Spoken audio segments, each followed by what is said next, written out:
The day was October 1st, 1925. The place was a remote mountainside in the Black Hills of South Dakota. Hundreds of local citizens tramped up a crudely cut road to a mountain peak called Mount Rushmore. For weeks, they had worked at cutting a 3-mile route through the forest, using picks, shovels, and their most sophisticated equipment, horse-drawn scrapers. Tables laden with baked goods and 30-foot flags flying above heralded the announcement of a plan to build a massive monument to 4 great American presidents: George Washington, Thomas Jefferson, Abraham Lincoln, and Theodore Roosevelt. It was a bold, daring, almost impossible endeavor. But then, so was America itself.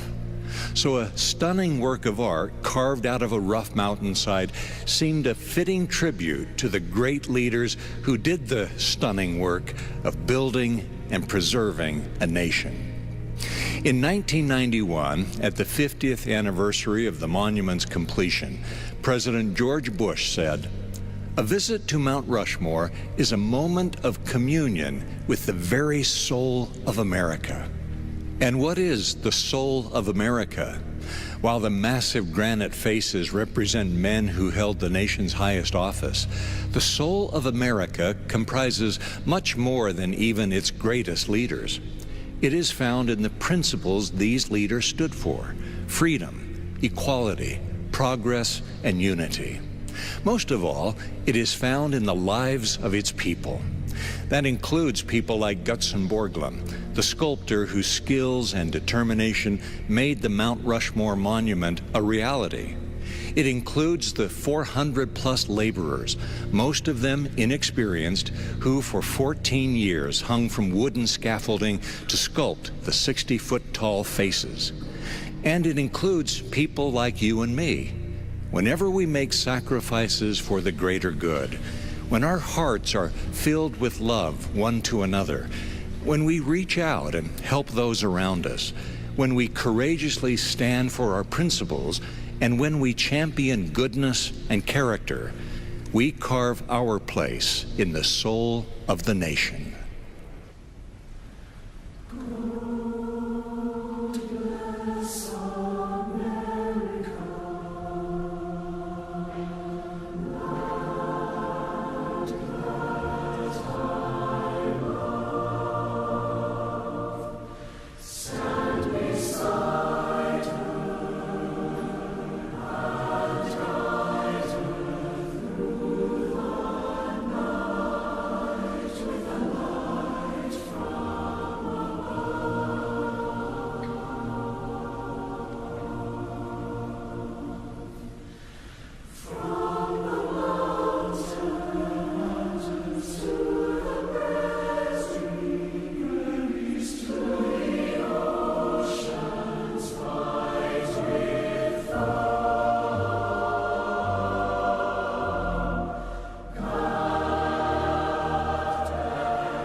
thank you for joining the Mormon Tabernacle Choir and Orchestra at Temple Square for this President's Day special, originating from historic Temple Square in Salt Lake City.